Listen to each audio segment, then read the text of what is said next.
Grace and peace. Grace and peace. This is Apostle Cheryl Richardson, and I welcome you to another episode of Shatter the Silence.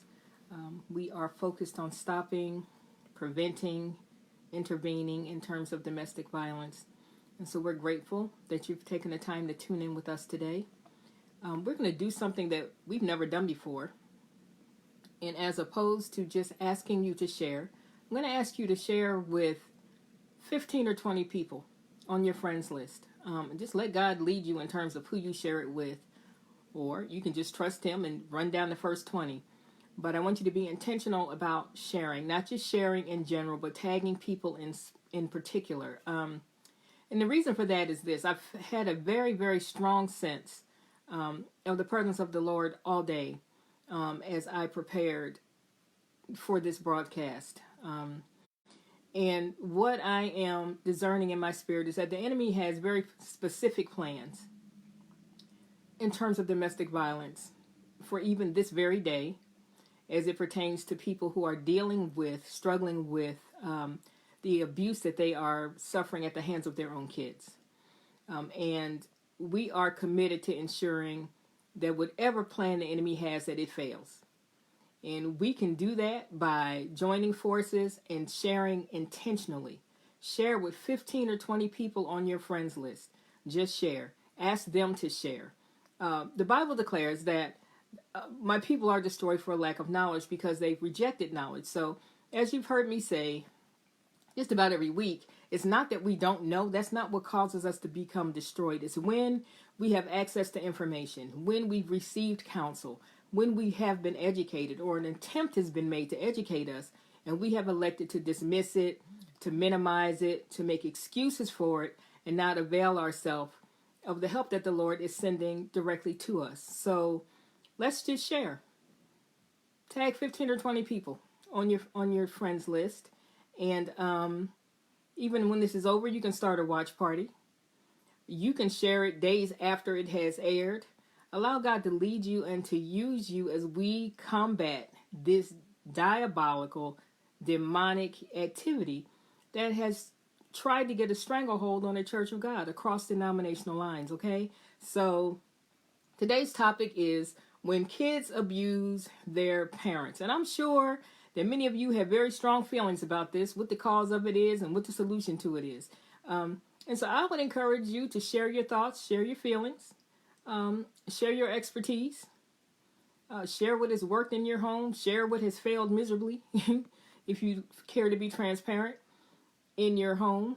But I encourage you to not minimize what I'm going to share with you on today. All right. And this might be challenging for those of us who name the name of Christ, or those of us who embrace spirituality or embrace religion, because we might feel like we're being negative. And so, one of the things that we're charged to do is to challenge all of these traditional thought processes that have contributed to us becoming hostage in our own churches. And in this case, in our own homes.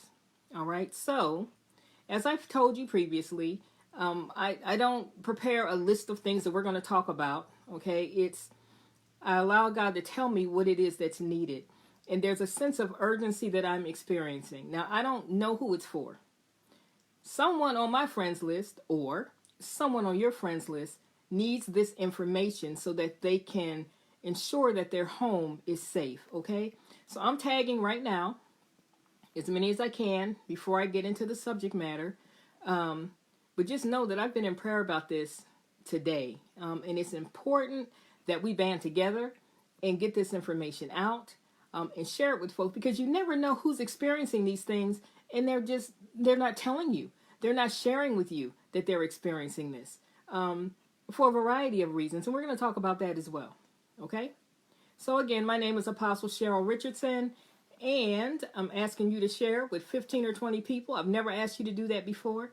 I feel in my spirit that it's incredibly important today. Someone needs the information that we're going to share, and it could absolutely even save a life. Okay? All right, so once again, welcome to Shatter the Silence. We're going to get started here in a few seconds. I'm trying to tag folks. Make sure I get people tagged so that they know that we're live. Feel free to put your comments, your observations in the comment boxes there, and as soon as we get offline, I will go back and respond to every single question and comment. I promise. Okay? All right. So let's get started. Let me tag like 5 more people. And then I'm going to rely on you all to do some more tagging on your end, okay, so that we can get this information out. It's very, very, very, very, very important that we get it out. And, okay. All right.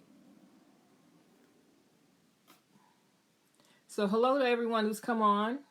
Hey, Ree. Hey, Latanya. Glad to see you guys on. I appreciate you tuning in. Please share with 15 or 20 people. They don't have to be your closest friends either. Just pick 15 or 20 people. I'm just believing God that the people who need this information will have access to it today, because the enemy really, his intention is to destroy families and to destroy households and really ultimately to destroy destinies. He wants to get us diverted. He wants to get us traumatized and tied up and confused and baffled so that we don't even know who we are and what our purpose is, okay? And so we're going to talk about today when kids abuse parents. When kids abuse parents. Now, some of you may be appalled to learn that this is a thing, but it's actually a thing.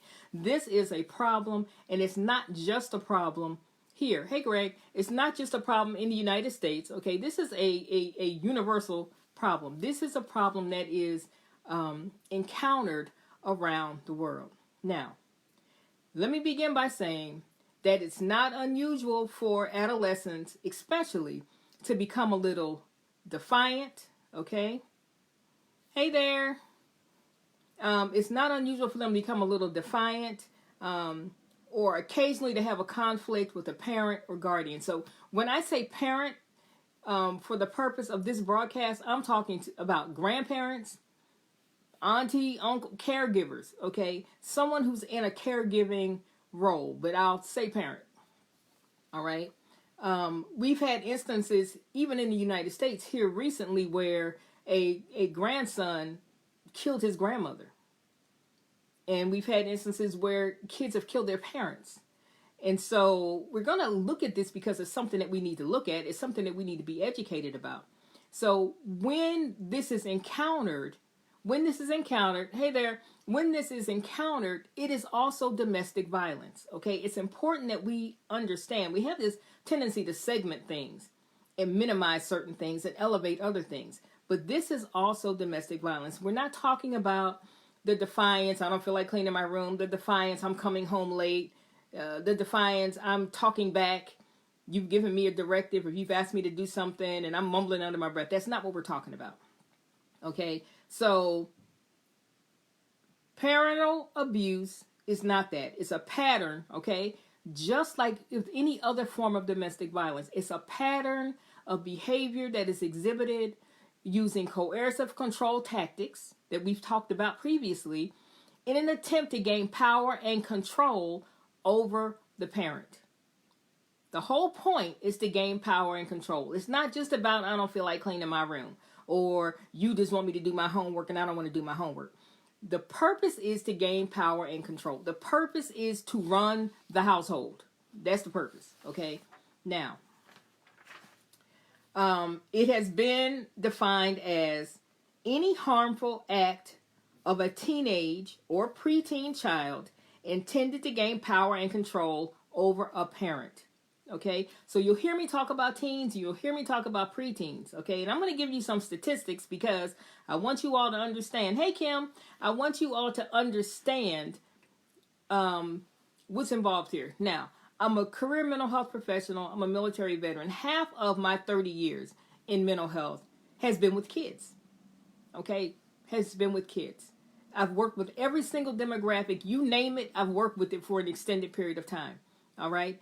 And I've worked with kids. So I've had patients on my caseload. I've had patients in my facilities who were abusive to their parents, whose parents were terrified of them, and rightfully so. They should have been afraid of them because they were scary little people, okay? And so we're going to talk about that.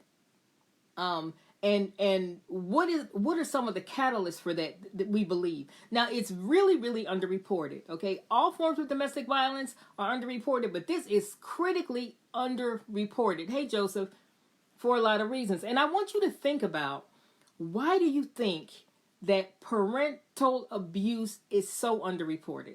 Just throw your ideas up there, whatever you think it might be. Okay, 9 times out of 10, you're going to probably say something that's pretty accurate. Okay, and so it's very, very severely underreported, very much so, for lots of various reasons. Okay, we're increasingly hearing reports of parents being abused, even murdered. Okay, so this is important. So if you're just coming on, share with 15 or 20 people on your friends list. Just pick 20 people and tag them and ask them to tag others, because this is how we'll get ahead of these things, is by educating ourselves. All right. And as I've stated before, the Bible declares that our people are destroyed for a lack of knowledge because we reject it. So it's not that we don't have it. That's not the issue. The issue is when we have an opportunity to have it and we dismiss it, we explain it away or whatever. Embarrassment. Absolutely, Jakayla. That is one reason that parents may not report it,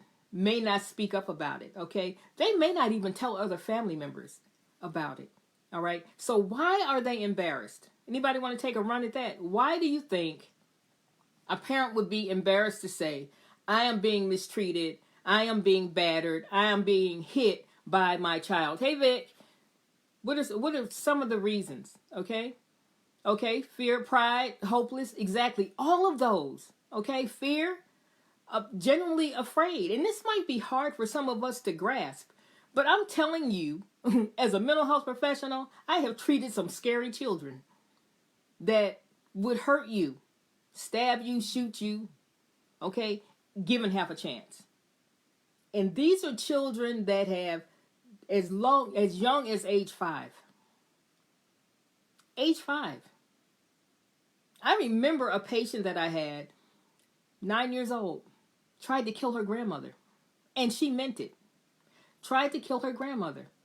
And you could look at this child and you could see her when she started getting angry. You know, I got so I kind of knew what her body language was. You could tell that she'd be looking for somebody to get into a fight with. And I remember she told me one day, Miss Cheryl, I'm just really, really mad because so-and-so wouldn't fight with me.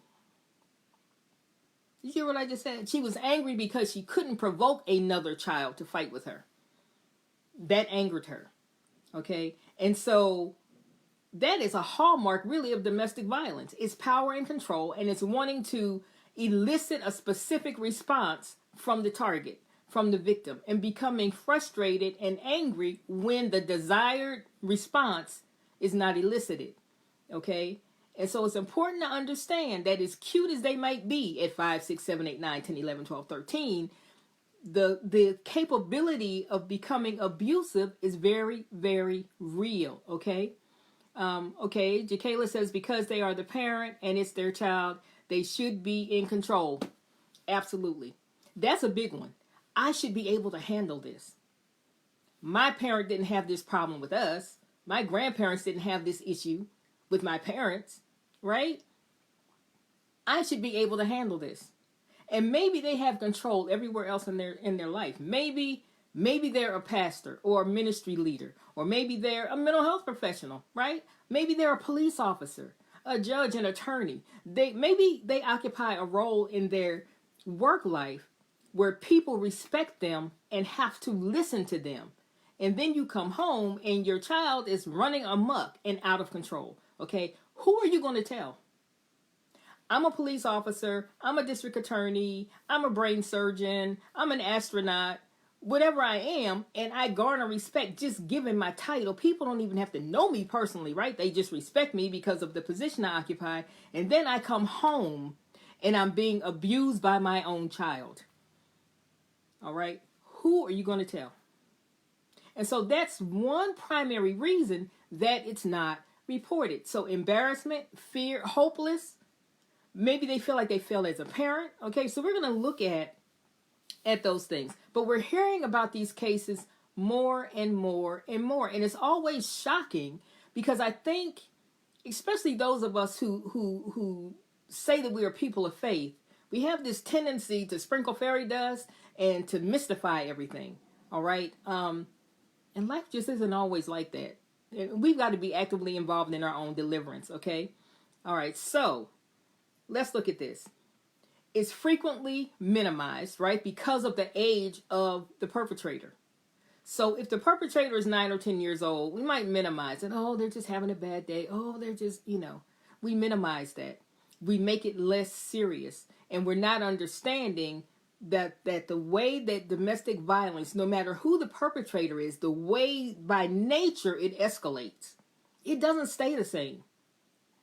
It doesn't stay the same. No matter what the age of the perpetrator is, they're not going to always just be okay with cussing you out. Okay, there's a point at which cussing you out is not satisfying. And they need to know, do they have control on a greater level? And so the aggression escalates, okay? Hey, Dr. Jen. The aggression escalates, okay? So understand that an abuser can be any age. Understand that. Understand that someone around you may be experiencing this and they may be embarrassed, right? As Pastor Michael said, they might feel hopeless. As Jacayla said, they may feel, I should be able to handle this. I'm not going to ask for help because I should be able to handle it. This is a reflection on my parenting. This is a reflection on my ability to parent my own child, all right? And so, hey, Lisa, this is a reflection of my ability to parent my own child. Or maybe I feel like I failed as a parent. Maybe I feel like I've given them too much. Maybe I worked all the time and I was hardly ever home. Okay? Maybe I've been involved in relationships that weren't positive. Maybe they've been exposed to domestic violence. Maybe there's a history of mental illness or substance abuse in the family. So there are lots of things that can come into play. But this is what I want you to understand. I want you to understand that no matter what the root cause is, this is a dangerous set of circumstances, okay? It's a dangerous set of circumstances. Now, you've heard me say when we're talking about adults that maybe they were dropped on their head at birth, and maybe they have a history of childhood trauma, maybe any number of things, still doesn't give them an excuse to be abusive. It does not, okay? And the same thing holds for our children. The same thing holds for our children, okay? So in keeping with all types of domestic violence, if you don't speak up, then it gets worse. If you don't speak up, the more entrenched it becomes. And the longer you keep it quiet, the more difficult it is to ask for help or to say anything. Now, what's the problem with that? If you don't speak up, then you're managing this in isolation. And that's the problem, okay? So what are some of the reasons that you think a parent doesn't speak up? We talked about that. We talked about embarrassment, shame, okay? Maybe they want to protect the image of the child. Maybe everybody thinks that Johnny is amazing and soft-spoken and lovable and kind and, walks old ladies across the street. Hey, Jerry, walks old ladies across the street. But if you tell them that when he gets home, he's bouncing off the walls and throwing things at you and cursing you out, right? Calling you out of your name, pushing you, hitting you, who's going to believe you, right? So it's the same dynamic that you're confronted with even as an adult with an adult perpetrator, all right? This idea that, okay, I'm his or her mom. I'm his or her father. And so I have to protect them, right? It's the same idea that we have in churches. Well, I know my pastor is doing this, or I know that they're abusing their wife, or I know that they're sexually assaulting people in the congregation, but I have to cover them. So we will misappropriate scripture, which in turn isolates us. You can always tell if scripture is being misappropriated because it involves you doing absolutely nothing about what's killing you, okay? If it's not helping you get delivered, the scripture is being misappropriated. There's no scripture in the word of God that declares that we are to just sit still and get destroyed. That's not Bible. It's not scripture. It's not the Quran. It's not any spiritual, but I've got a doctorate in theological studies. I've not run across a single reference of any faith that says just sit still and get killed. Okay? And so where did that come from? It comes from the tradition of men. Okay? Now, Another reason might be that they don't want their child to be charged criminally, right? They don't want their child to be charged criminally. Now, I'm in a moment of transparency. I'm going to just share something. I have 4 children. I've raised many others, okay, in my house with the ones that I actually gave birth to, okay? In one instance, one of the kids stole something. And I pressed charges. I'm going to let that sink in. I pressed charges. Love them to pieces. But you did what? No. We don't do that around here. Okay? Not without consequence. We went to court. And I'll never forget this.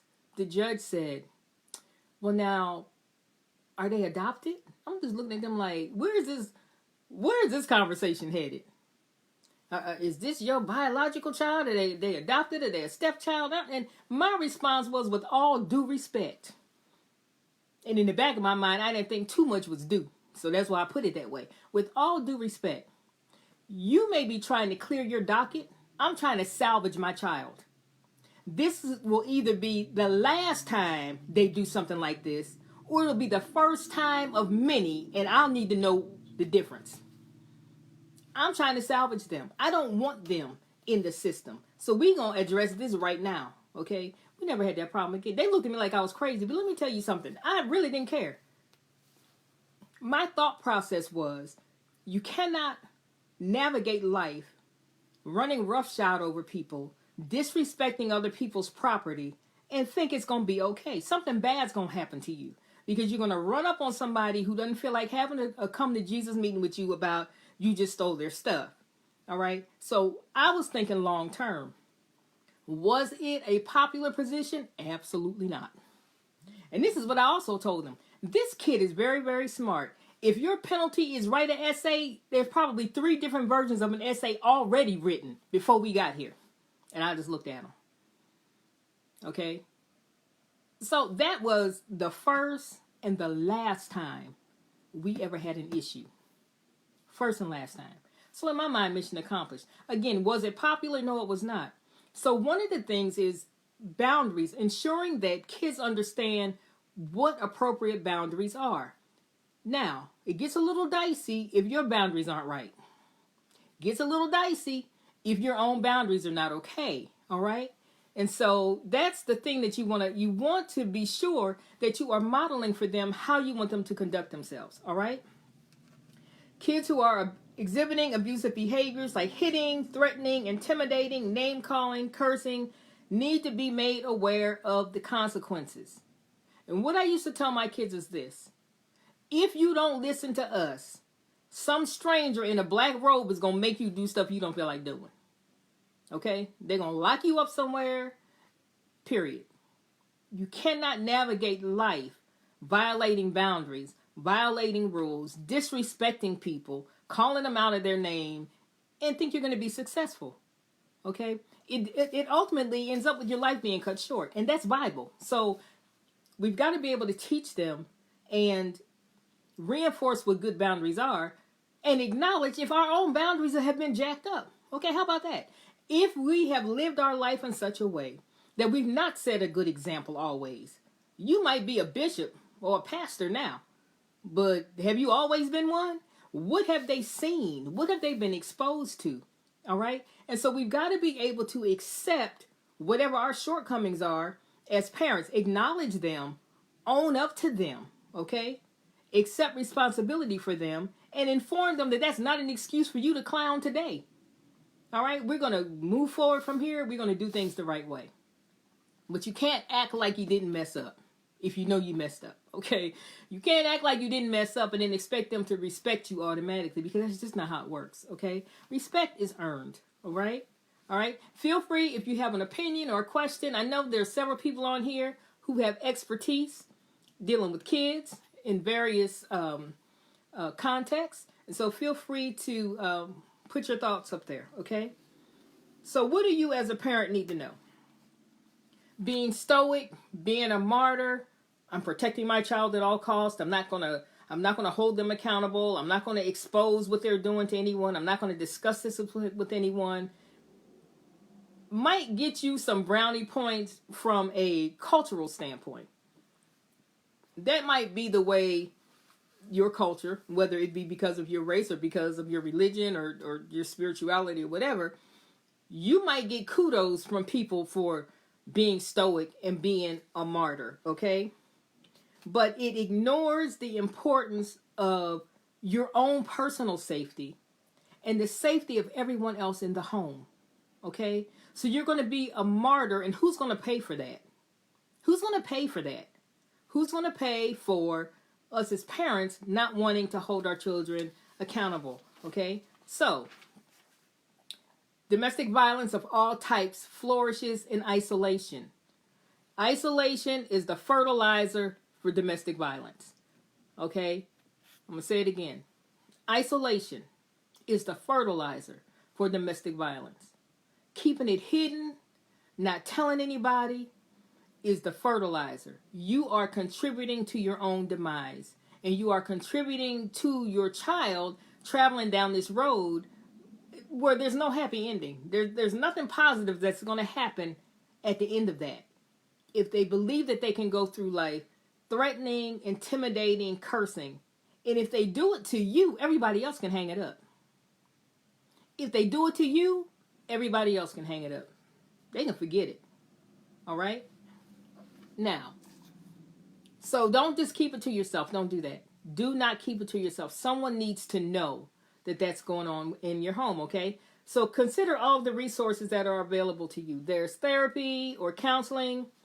There is temporary respite. A lot of times you can get people to come in and do activities with your kids. You know, take them out of the home for a while to give you a break, okay? To give you a break, all right? There's drug and alcohol testing. Maybe it's a substance abuse issue. Why are they behaving this way? Anger management classes, if you think that might help for you and for them, all right? Extracurricular activities. Are they tapping into their positive, their creativity? Are they developing those things? Are they able to do things that they can be proud of, that gives them a way to channel what they are doing, all right? Mentors. That's right, mentors. What do you have in place to help redirect them? Are they involved in sports? Okay, maybe they're just bored. Are they involved in sports? Are they being challenged enough in school?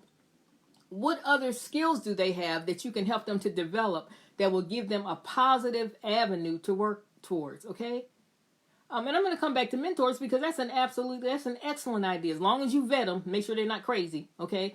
But mentors, that's important. Someone that they can identify with and talk to about how they are feeling, all right? Now, if you are in a situation where your child is abusive, if your child is abusive, okay, you want to focus on trying to rebuild trust and safety within the home. Let that be your goal, all right? Having said that, you always prepare for your most stringent tasking, and that's a strategy that I learned in the military as an enlisted person and later as a commander, okay, as a commissioned officer. You always prepare for your most stringent tasking. You hope for the best, you pray for the best, and you prepare for the absolute worst. That way you're not blindsided, right? No matter how this plays out, you are prepared, okay? And that's the best way that you can guarantee safety in your home. So this is going to sound a little strange, but remember now, kids abusing parent is a form of domestic violence. And I'm going to share some statistics with you in a little bit that are pretty alarming, okay?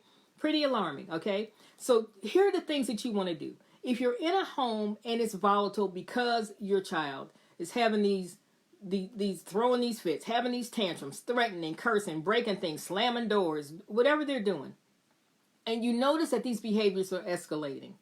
It could be a substance abuse issue. It could be a mental health issue. Someone needs to assess them to determine what is actually going on with them, okay? But in the meantime, what you need to have is a safety plan. Now, this is a foreign idea, I know. But you need a safety plan. You need a safety plan. Identify a code word so that other people in the family your spouse, older siblings, younger siblings know, and let them know, what does it mean when you hear this word? What does it mean when you say, who wants pizza for dinner? What does that mean? Okay? If pizza is your code word, what is it that you need for them to do? Do they need to call a relative? Do they need to call the police? You need a code word in the home if you have a volatile kid in the home with you. Okay? You need a code word. And obviously, they don't need to know what it is. Okay? Develop a safety plan. All right? What is it that they tend to do? Are they walking through the house brandishing a weapon? Are they putting holes in walls? What is your safety plan? How are you going to assure the safety of the other kids, right, in the home? How are you going to ensure your own safety? How are you going to do that? You need a safety plan. And as I say, when I encourage people to develop safety plans, don't do it in a vacuum by yourself, because you don't see 360 degrees. You're seeing what's right in front of you. And you're fighting through fear and anxiety and hopelessness and frustration trying to develop this plan. You need a set of eyes on the plan that can identify holes, things that are not being addressed sufficiently, okay? So again, you cannot keep this to yourself. So you develop a safety plan. You prepare for your most stringent tasking. What if they decide they're just going to kill everybody in the house? Okay? This has happened. In the past 2 or 3 years, there seems to have been an uptick in it. And it may just be that it's being reported. But there was this one family whose teenage son killed his siblings. He killed them. They were little kids, and he killed them. He killed them. Okay? A few weeks ago, a 14-year-old killed his grandmother. Before that, an older person, I think he was 26, 27, shot and killed his mother. And so these things happen, and we have to have a plan. If you're going to stay in the house with it, you need a safety plan, okay?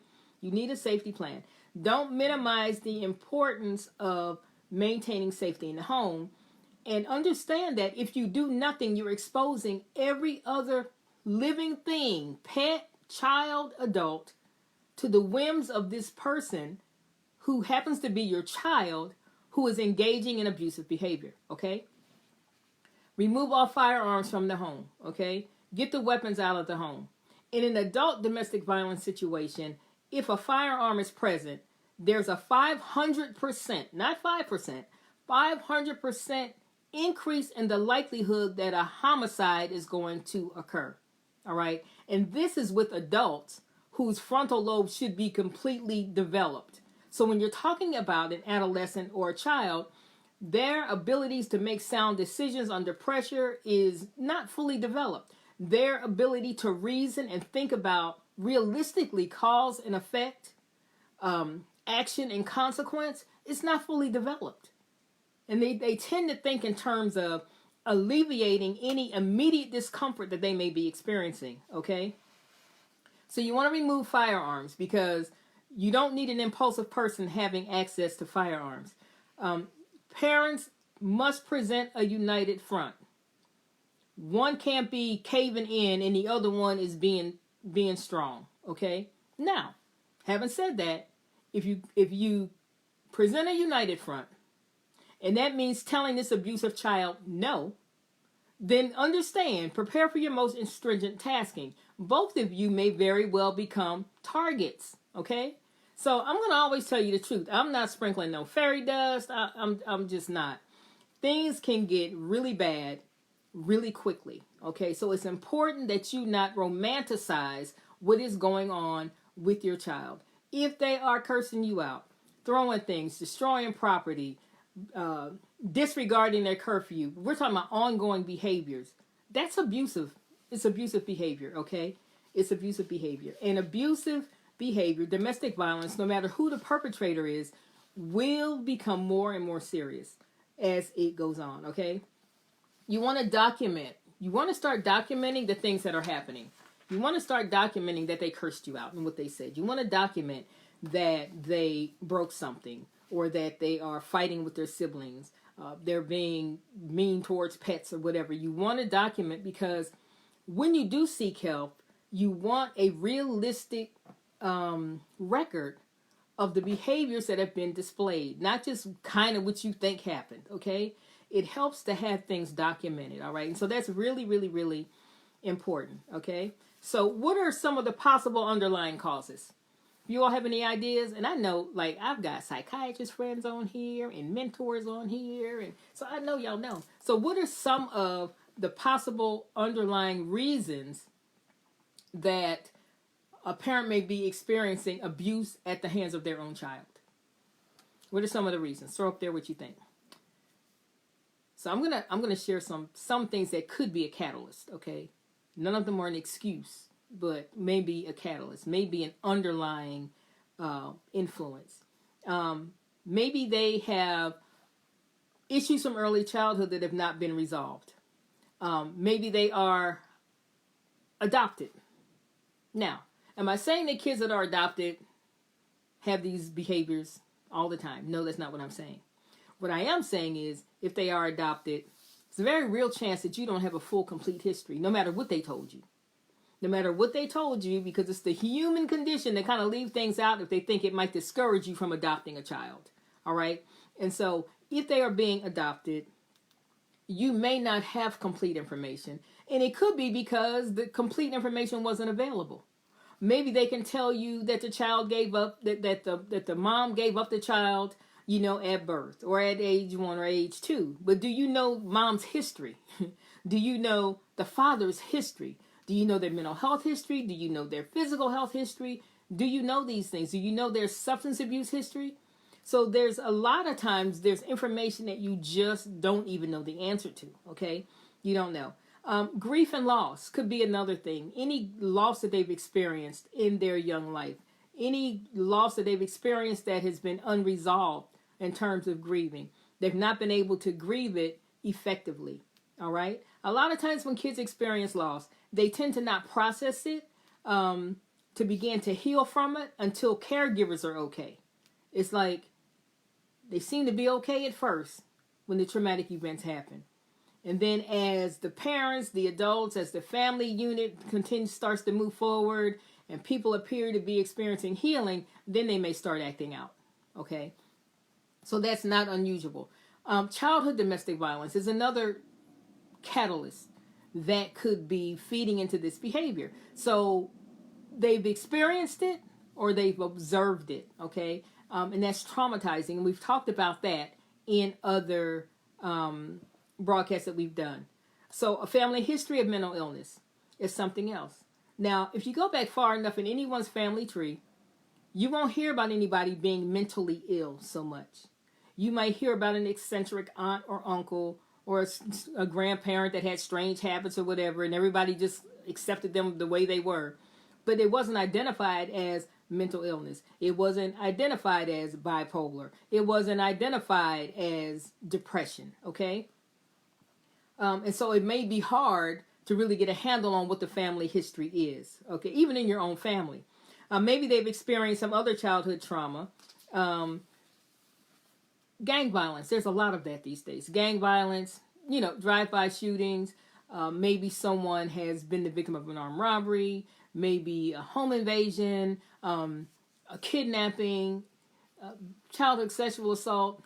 Any number of things can impact the wiring of a young person's brain, okay? So, abuse of the parents by the child has been called the most underreported and under-researched in aspects in terms of the psychology behind it and domestic violence and how it presents in children, all right? Now listen to this. 11% of abusers may be less than 10 years old. 11% of abusers may be less than 10 years old.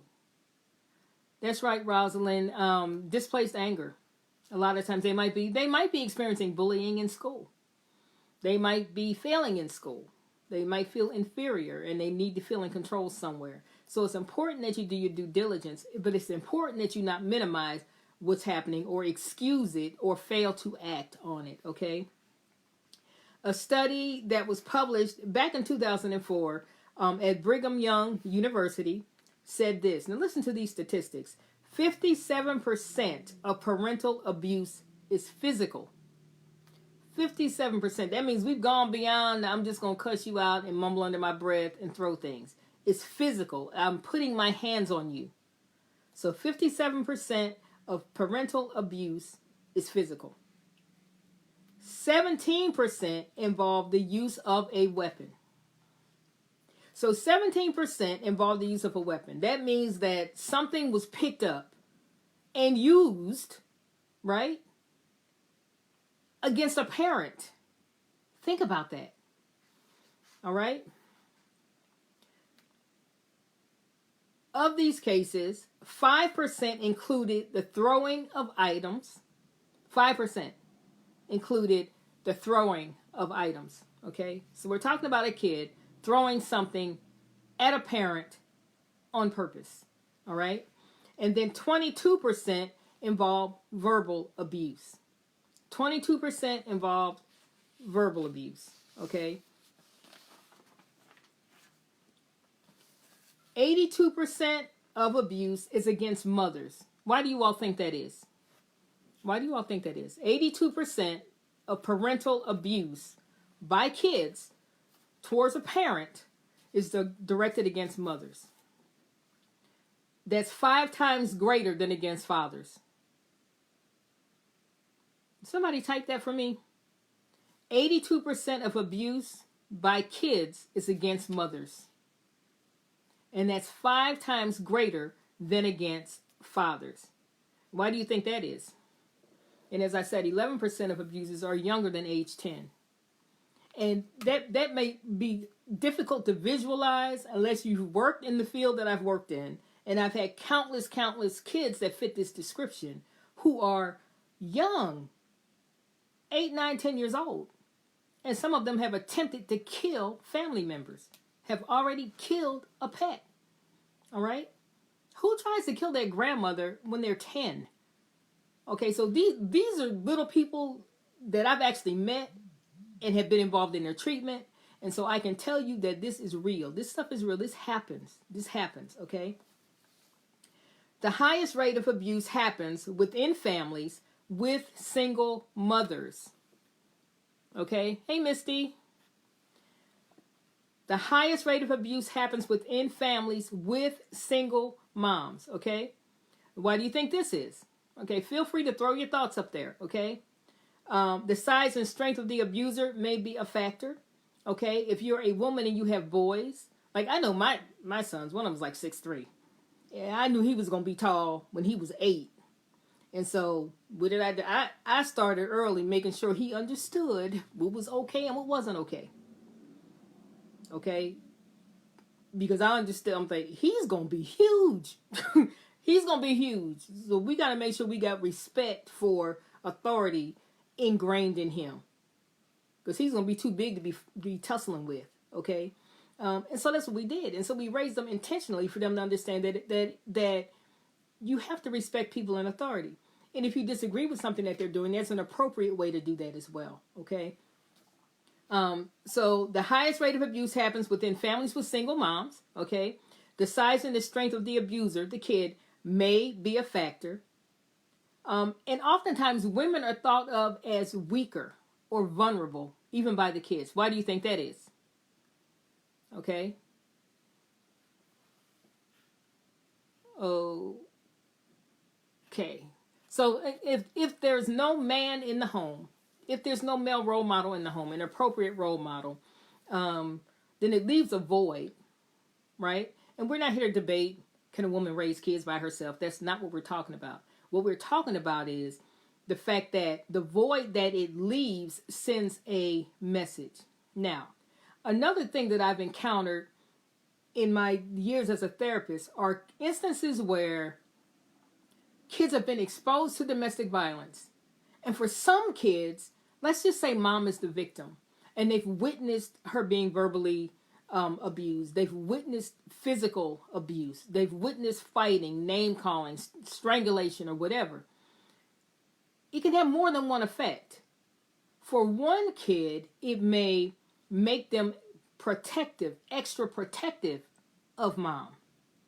For another kid, it may cause them to disrespect her because why aren't you defending yourself?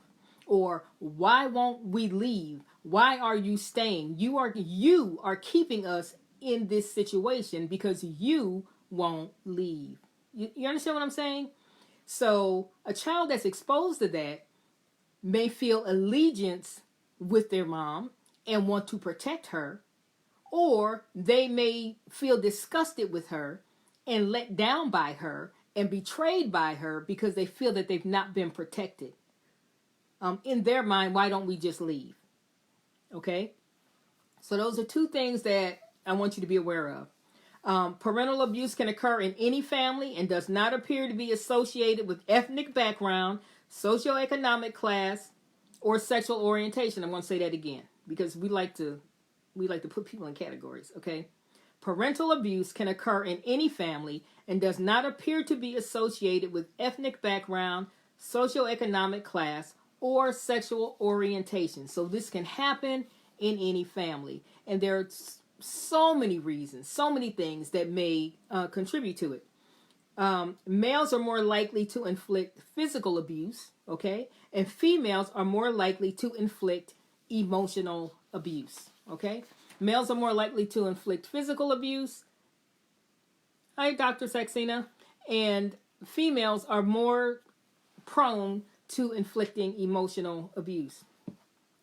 As a parent that is experiencing abuse, you may feel that you have failed somehow, right? We've talked about that. That might be one reason that you don't share it with anyone. Remember that you're not the only influence that your child is exposed to. You're not the only influence. They go to school, they go out to play, maybe they go to friends' homes, but they are influenced by many others, not just you, okay? And so if that's the case, it's really not fair to you for you to accept all the responsibility for what's happening with them, okay? Because you're not teaching them to curse you out. You're not teaching them that the appropriate way to interact with you is to put their fist through a wall or to harm the family pet or to fight with a sibling, right? And so you're not the only influence. So let's be balanced in our assessment, okay? You may need to acknowledge that you've made decisions in the past that have exposed them to things that were less than healthy, okay? So accept your role if that's the case. If that's what happened, then accept that. But what I'm saying to you is that you can move past that. But you can't move past it effectively if you don't acknowledge it, okay? If you don't acknowledge it. You may have had a relationship that exposed them to domestic violence. Maybe they saw you be victimized. Maybe they heard you be victimized, okay? Maybe there's a history of substance use or abuse. Maybe you have a history of substance use or abuse, okay? And if that's the case, at the very least, you were unavailable at times, okay? Because you were under the influence. Maybe they have been subjected to sexual assault. Maybe they've been neglected, okay? Maybe they've experienced physical abuse. Perhaps you're beginning to show signs of mental illness. This is not an impossibility. And so we've got to break away from those taboos that we have culturally. Church folk, people of color, where we don't acknowledge these things and we think that all we need to do is pray and it's going to be okay. All right. Again, we've got to be actively involved in our own deliverance. You cannot sit down and expect God to sprinkle fairy dust from on high and everything's going to be okay. This is not a situation where you take your child to the altar at church and the elders lay hands on them and pray for them. Okay, declare and decree some things, and then everybody goes back home. What are the practical things that are put in place to ensure the safety of the family? That's what's important, okay? So, some of the things that you might notice with your child before it escalates to a place where they are physically harming someone is that maybe they have an inability to self-soothe. What do I mean by that? When they become upset about something, they don't have an ability to calm themselves down. It always takes an external factor to speak with them and to get them to calm down. So that's a red flag, okay? Poor impulse control. Something pops into their head and they do it. It pops into their head and they do it. There's no filter, there's no processing, there's no thinking. If they feel it, they do it, okay? That's a problem, all right? Low frustration tolerance. The things that normally don't irritate kids, wears this kid's nerves out. They are ready to fight at the drop of a hat. They're ready to fight because you looked at them, okay? They don't like the way you looked at them and they're ready to fight, okay? And they tend to over-respond, to overreact to things that maybe are annoying to other kids, where another kid might say, well, don't say that to me or don't call it to me. They might become physically aggressive in response, okay? So there's a lack of impulse control. They have a low frustration tolerance sometimes. And maybe, as I said before, maybe they're being bullied in school, or maybe they're struggling with something that they've not shared. And so you want to do your due diligence and try to understand what is going on. What is causing these behaviors to happen? What is causing that, okay? I don't know why did that get dark all of a sudden. That is very weird. I don't know what that's about. Okay, we're going to do that. See if that helps. Okay. Here's the key thing. Everyone in the home has a right to be safe. Everyone has a right to be safe. Every single person that resides in your home has a right to be safe and to not be worried about what's going to happen to me if I should decide to go to sleep. Okay? What's going to happen? They have a right to be safe. And that means that you've got to do something about these circumstances that are occurring. Okay? Appropriate boundaries have to be set. Have to be set. It's difficult to parent a child if you're afraid of them. Okay? And so if you allow things to reel out of control, then you may find yourself actually experiencing fear where your child is concerned. And rightfully so, because you understand what they are capable of. Don't make the mistake of minimizing what they're capable of. If they're putting their hands on you, actually physically harming you with a weapon is not too far behind. Okay? All right. Many feel that parent abuse is a direct result of, and I'm just going to read off some things. That's not saying I agree with them. I'm just telling you what some of the thoughts are around this, okay? So many feel that parental abuse is the direct result of disagreements reeling out of control, poor impulse, mood control due to brain damage. I suppose that could be one. Low frustration tolerance, we talked about that. Children fighting back against an abusive parent, that's absolutely possible. And that has been known to happen when abuse has been, hold on, let me try to adjust this light. When abuse has been determined to have occurred in a family, okay? And in that case, now in the past we've talked about reactive or resistive violence, and the purpose of that type of violence is to get the abuse to stop. They're not just running around killing people. The only person they want to hurt is the person that's hurting them or hurting their other parent, okay? And the purpose of it is to get the abuse to stop. Once it becomes evident to them that they're not going to stop on their own, okay? So that's reactive or resistive violence. Okay, so lack of consequences for inappropriate behavior.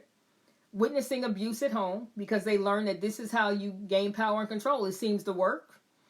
Mom comes in and hits dad over the head with a frying pan and he does whatever she says, or vice versa. It seems to work. So you hurt people to get what you want, okay? And that's what they learn from that. Lack of respect for parents, perceived weakness. And I talked about the fact that you may have a child who aligns themselves with mom because mom is being abused. She's being physically hurt. She's being emotionally abused or whatever. And you may have a child who aligns with dad because that's the person who seems to have the power. And what you do is you beat up people to get them to do what you want them to do. Okay? Drug, alcohol abuse by the parents or by the child could be a player. Lack of adequate role models, which goes back to what Minister Rosalind was saying about mentors being important. Okay? One of the things that I've always told kids on my caseload or in my facilities is this: that your parent may not be the best role model. Maybe it's a teacher. maybe it's a coach, maybe it's the janitor at your school, but whoever that person is who values you and speaks positive things into your life and does not do things that are harmful or inappropriate to you, then you glean strength from them, because we don't always get it where we think we're supposed to get it from. Okay? All right. I also wanted to share that if you have a child who's acting out and raging and threatening and becoming physically aggressive, for you to respond the same way adds fuel to the fire. You add fuel to the fire. And what you've done is you've allowed them to dictate, right, how caustic this interaction is going to be. You've allowed them to decide, I'm going to scream and yell and put my fist through a wall, and then what's going to happen is they're going to scream and yell and put their fist through a wall too. Okay? So when we respond that way, what we've done is we've given into their desire for power and control. They have controlled, right, how you respond as a parent when they are acting out. Okay? We have adult protective services, right, for seniors who are mistreated or neglected. We have children's protective services for children who are mistreated, abused, neglected. But we don't have anything in the United States for parents who are being abused by their kids, okay? We don't have that. In the United Kingdom, they have similar challenges. And what I've learned in my research is they do have a 24/7 hotline available to parents called Parent Line. Isn't that something? So we need to do something like that. So in the United Kingdom, they have a line, a helpline, a hotline for parents who are experiencing abuse at the hands of their kids. All right? What else do I want you to know? Let's look at the types of abuse. Because sometimes, you know what? Sometimes we are experiencing abuse and we don't even realize that that's what it is. So this happens in adult relationships, and it also happens in parent-child relationships as well. So types of abuse. The thing that abusive kids have in common is their determination to exercise power and control. And we talked about that, right? Over their parent. And so they use coercive control tactics, which we've talked about in the past. Slamming doors, throwing things, yelling, hitting, name-calling, verbalizing threats, walking around the house brandishing a weapon, threatening to harm a pet or whatever, okay? Okay, thank you. You're welcome. Emotional abuse. Let's talk about that. What is emotional abuse? Playing mind games, which is gaslighting, right? Trying to make the parent think that they're going crazy. They're trying to make you think you have a problem. Threatening to harm the parent, threatening to harm someone else, a pet, or themselves, okay? Chronically running away, not because they're being abused at home, okay, but just always running away. Controlling the running of the house, dictating when meals are, dictating when bedtime is, dictating the comings and goings of others, okay? Manipulative threats, such as suicide with no real intent. So I'm not talking about a kid who may say, I'm going to kill myself, and they are really in distress emotionally. I'm talking about a kid who says it to get you hamstrung, to get you upset, to get you out of sorts, okay? To regain power and control. Then physical abuse includes throwing things, breaking things, punching holes in walls. Physical aggression, so actually pushing, slapping, spitting, strangulation. And this form, when it takes this form, it's easier for us to recognize it, just as in intimate partner relationships. It's easy for us to identify it as abusive when it's gotten to this point. The issue is, it's important that we recognize that it's abusive before it gets to this point, okay? Very rarely is the physical abuse the first thing that happens. Typically, there's a wearing down of the resolve of the victim by being defiant, by challenging all the time, okay? Then there's verbal abuse, yelling, arguing, challenging, being sarcastic or critical, laughing in the parent's face, belittling them, talking about what they haven't accomplished, talking about what a horrible parent they are, talking about how nobody in the house likes you, things like that. Okay, so this is all considered abusive. Hey, Apostle Stephanie. Financial abuse. includes stealing or borrowing a parent's property without permission. Okay. Remember now, I shared earlier that we experienced this with one of our kids where something came up missing, and I had a problem with that. And I called the police and I filed charges, and we went to court, and the judge wanted me to drop charges, and I refused to drop them. Not dropping them, trying to salvage my child. You're trying to clear your docket. I need for this child to understand that this is not okay. And this will either be the last time they pull a stunt like this, or it'll be the first time in a series of times that they pull a stunt like this. And as a parent, I need to know which one it is. So we're drawing a line in the sand. You don't take things that don't belong to you, not even from me. Okay? Never had another problem. But I got really strange looks. I was asked, were they adopted? Were they a stepchild? They're trying to find a reason that I wouldn't drop the charges. The only reason that I needed is that I wanted to salvage my child. That was the only reason. I didn't need any other reason. To me, that was the best reason in the world. I don't want him or her to be a part of this system that you all have built. Okay? I don't want this to become a habit. This cannot be something. And then I told them, if you tell them that they need to write an essay. This is a brilliant little person. They probably have 2 or 3 essays written in advance of the stunt that they pulled. So that's not going to work. Okay? And so just being transparent. Okay? And they're doing amazing things in life. And so I'm glad I filed charges many, many, many years ago. Okay? So financial abuse includes stealing or borrowing parents' property without permission, damaging the home or household goods, creating debt that the parent must pay, and demanding things that the parent cannot afford. Now, I had a patient once who made national news, made Nightline. This was years ago.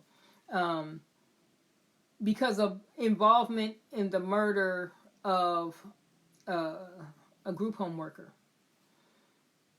And as I began treating her and went through her family history, she had started stealing the family van. She didn't steal the van and go around the corner. She didn't steal the van and go across the street. She would steal the family van and cross state lines. And she was like 13. Right? And so all kinds of red flags around her behavior. And they were not able to get her. She didn't have any respect for the parents and this and that and the other. They would ground her. She would go out the window, steal the van. Then she got so she would steal the van and the credit cards. All right? And cross the state lines in this vehicle that is stolen. So you fast forward 4 or 5 years. Now she's involved in a murder. So these things tend to reel out of control if you cannot get a handle on them. Okay? So we've talked about what physical abuse looks like, what verbal abuse looks like, what financial abuse looks like. What are your options? What are the things that you can do? Here's some suggestions, okay? You can seek professional help, which I certainly advise that you do that. Educate yourself. This will help you to get your power back. You need to understand what it is you're dealing with, okay? Consider assertiveness training for you if you don't know how to level the playing field and get your position of authority back within your own home, okay? You need assertiveness training. Refrain from displaying the same behavior that they're displaying. If they're cursing and screaming and yelling and putting their fists through walls, you getting loud, cursing and screaming and putting your fists through walls is not going to help, okay? And the message that it sends is, oh, that's the button that I push when I want you to act up, okay?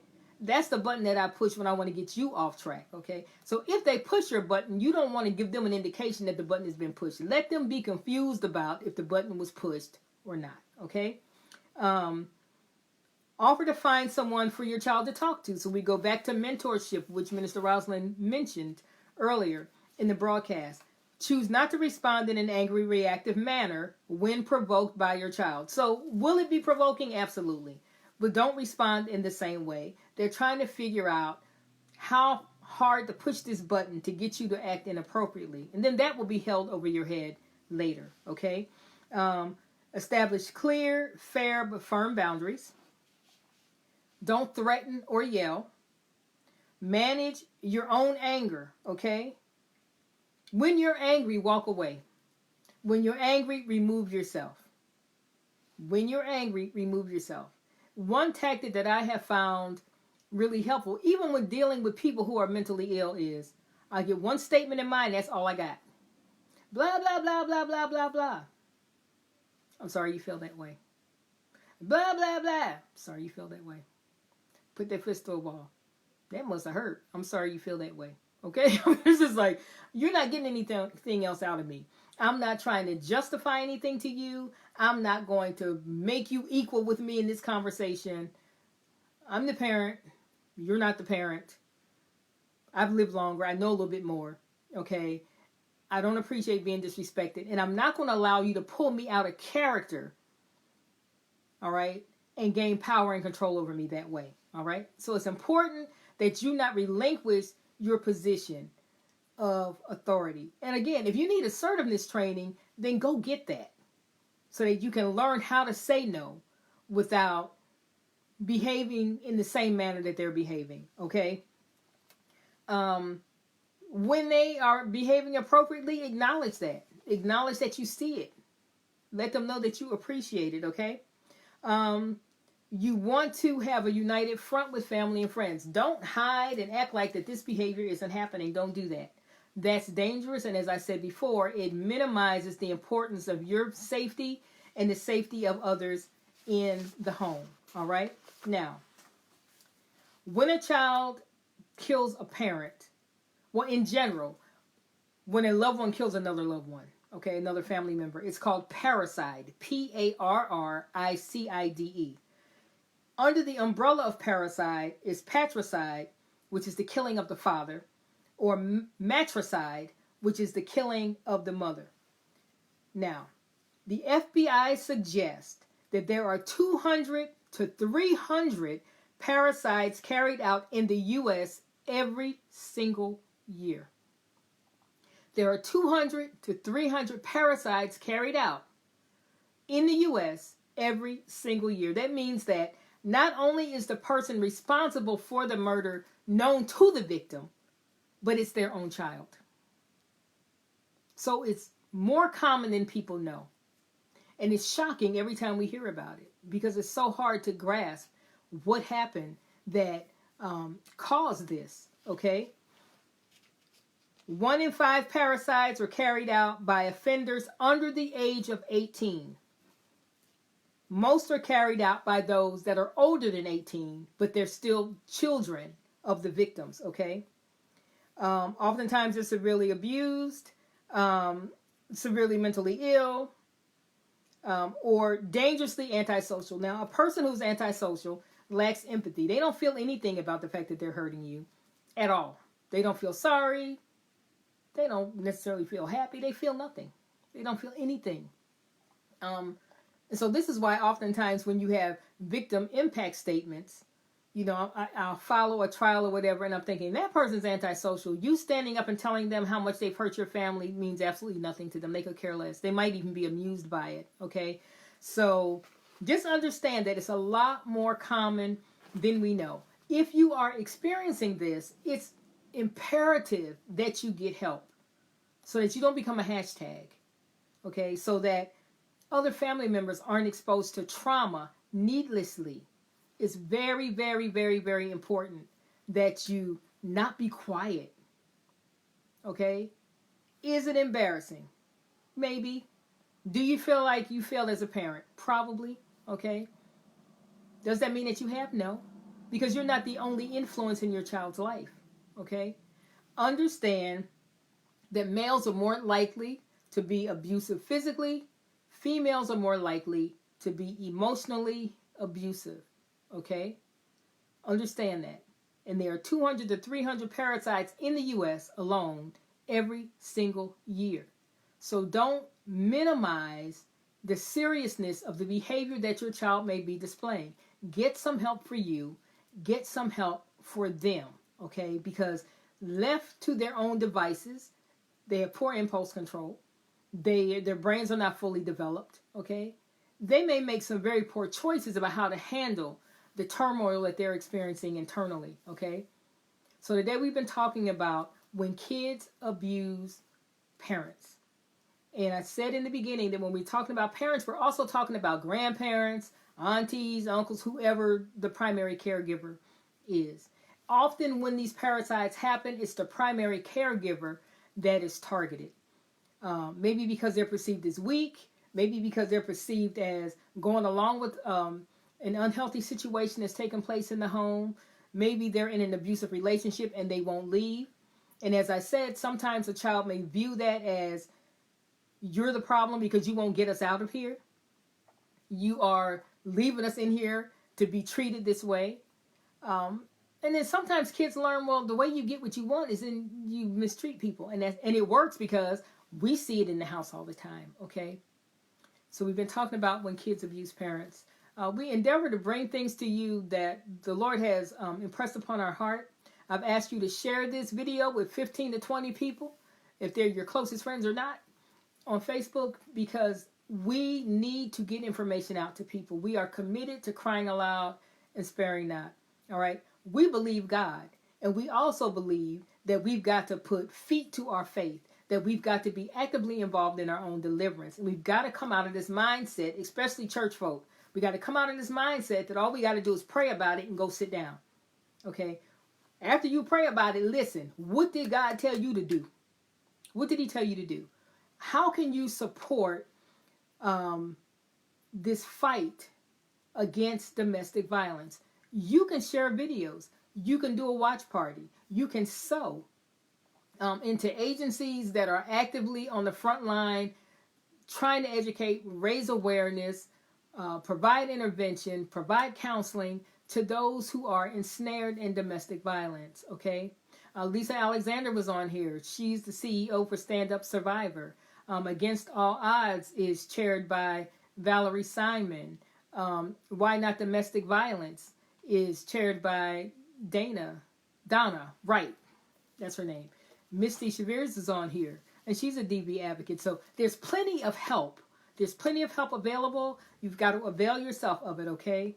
And so if you're saying, well, when is God going to answer my prayer? He's answering your prayer right now. We are providing you with information about what you can do to maintain safety.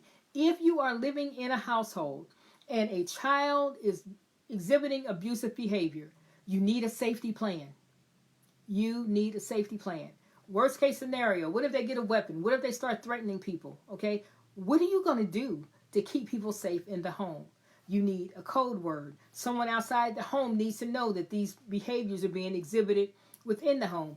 Even if Johnny or Sally presents as perfectly wonderful football player or cheerleader or choir member or whatever in public, if when they come home they are being abusive, someone outside the home needs to know that. All right? If you have issues or concerns, I just told you there's some people on here. You can reach out to any one of us, and we will help you, get you connected to advocates in your area. All right? I am Apostle Cheryl L. Richardson. I appreciate more than you know you tuning in.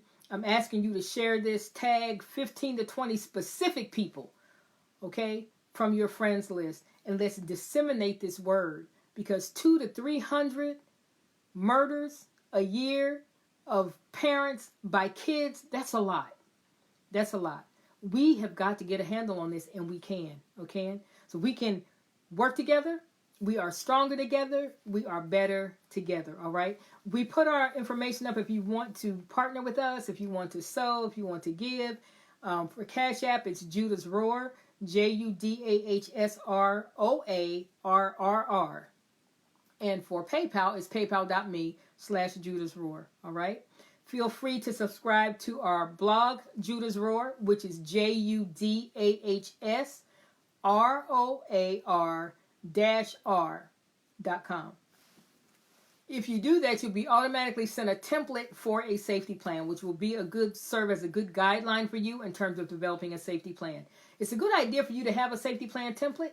Even if you don't need it, someone around you does need it. That's how prevalent domestic violence is. So that way, when they come to you and they need help, you've got something tangible that you can share with them in terms of regaining control of their life and maintaining their personal safety. Amen.